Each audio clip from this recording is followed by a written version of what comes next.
ဆိုရင်ပြန်ကြရမှာပါ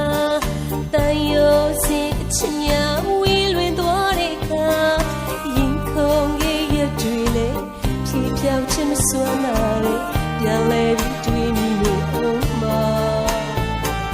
တောင်းဆုံးပြီးဆိုရင်ဟိုမောမျက်စီကိုငှက်ကလေးတွေလိုပဲပြေးထွက်သွား